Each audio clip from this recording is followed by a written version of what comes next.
finally gonna do it. We're gonna do Devlogs.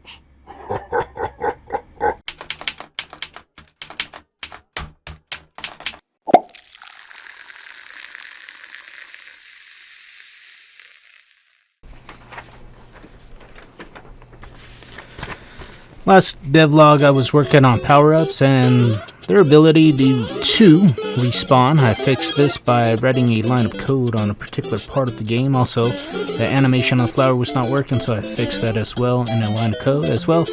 Eased it in a certain spot in the script, which made the explosion work for the hitting our dead zone area. So that's when our fireball hits the dead zone, it explodes instead of bounces in midair. Anyways, we had to do that, write a script for that, just, yeah, so you guys know, if you're wondering about that. This devlog title, devlog number 2, I realized as I started working more in depth within the level that I needed some sticky notes or a self-made worksheet to help me keep track of the game when I lose focus. I feel that my focus was not really there until my last days off, in which I had 3 days off this week due to Memorial Day, so thank you for the holiday, but I give sincere and sympathy to those that have passed, and also to those that have had secrets and that never made it outside of oneself inner circle or out of one's home. Sometimes when people die, their best characteristics or work dies with them, and those that have passed will never get to share their greatest accomplishments or show their potential to anyone ever again. And I feel deeply sentimental on that kind of stuff. And also I realized this, and that's one of the many reasons why I make games and devlogs. Other reasons would be entertainment, marketing, a self-blog, timestamp as well. It's often difficult to jot down all your progress and see what steps you have taken to accomplish a particular difficult task. Devlogs are often good for myself to do as I look back on what I had done. This time I'm making use of my scribble notes that I have created. These, which when in deep focus, have helped me stay focused and organized in efforts to solve certain dilemmas and script problems, as well as debugging them when that seems to arise. All these little script notes that I write now, they look like some crazy person's handwriting notes, but they're actually very important in my game development. So that's something you might want to do yourself, when making games to stay focused. Just have a checkbox list of goals and stay focused on that. For the devlog now, since the level was bare, I pasted some Goomba enemies, as you guys notice, and those Goombas were already near completion and in working order. I just posted it in the level workspace. I did have to paste a large script block of code in a unique place in order for the fireballs to work just right when hitting the Goombas, and since they did need to explode on impact and give explosion animation and also then be removed alongside the fireballs and Goombas. Also, removing the fireballs makes it so that they don't steamroll over every Goomba in sight that's on screen. I've been finding that the real bugs introduce and affect your efforts and progress not but within the program but when exporting. And just to be honest, and on the good side of things, you do and will feel upscale in the game and better frame rates when exporting. And this is very desirable, and it's likely due to less power and memory being used on your system. And since we are devlogging, going through the process, and since we are mentioning memory, I like to bring up an important subject that has introduced itself to me. I like to glide over this subject since it does bring new problems and issues.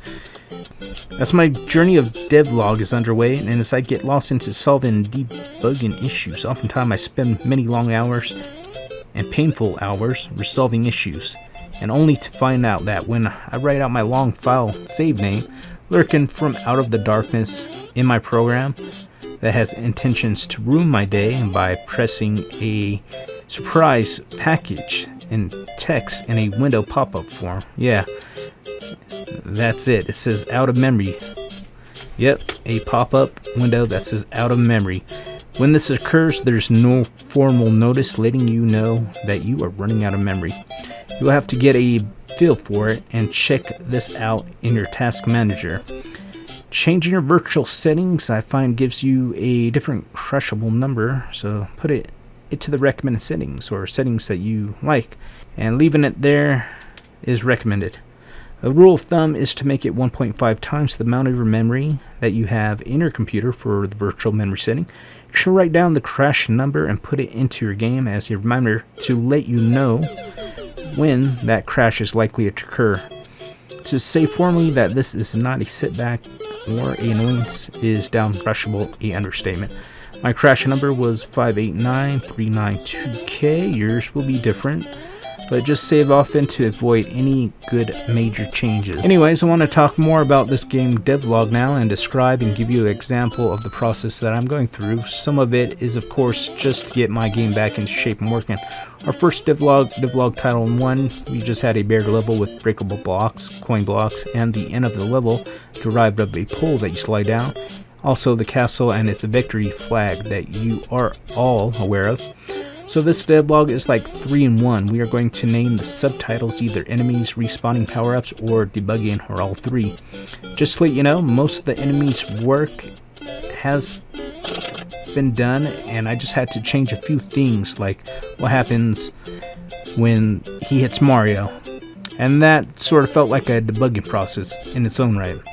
After that, the Goombas were not respawning when losing lives, so I had to place a block of code to respawn them. Once I fixed that, I had 2 Goombas named 4 and 5 that had bugs in them. They made and produced the squash sound every time I re-entered the level, which was very annoying, even maybe aggravating. This took many hours to narrow down. Those culprits that were off running ruined my day. I made this fix just by deleting them and not by using them in the level. As long as I remember not to use 5 and 6, this will not create any further problems. Next, we had respawning issues that were hitting the dead zone. Our hero, when playing Death Scene, if he hit a Goomba above, he would keep on dying. He would keep on dying, producing a accordion death sound scene. This was fixed by visually seeing our hero and seeing where he was really at, so I placed him on top of the left-hand corner every time he died. Please note that this may not work in other games. In fact, it does not have to work out this way. I just use it for visualization. The next bug was a ducking jump brick destroying bug. I just had to unsilence some code I already had in there, which fixed that problem right away. But the grand debugging fix for us was the respawning of power-ups.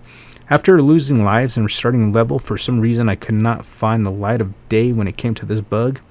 It was a 8-line script of code that was preventing respawning to our hero's power-ups. I even had thoughts of moving past them, but something just kept driving me back to solve this setback that I endured. I went from deleting all the bad guys on the level to deleting pause menus, etc., etc., only to find nothing. And then I found this line of code that was kind of hidden alongside everything, and I deleted that. And it was an old code that I made a long time ago before I was experienced. And just deleting that, I don't even know why I wrote that code. It just didn't make sense to me. After deleting that, respawning of the power-ups worked, and I just had to set them in these coordinates, and after that they just worked. Yes, I guess that's all for now. I hope you guys liked this video. Hope I don't create these for nothing, that's for sure. Yes, don't forget to live life and level up. If you feel like what you just viewed was pleasing and you liked it, please subscribe. It would mean a lot to me if you did as well. You will surely be getting the latest breaking videos that we can upload. Now all that is resolved, I can hopefully rest peaceful tonight and be excited for our next mission. That would be level 2 or more debugging. Thanks, guys.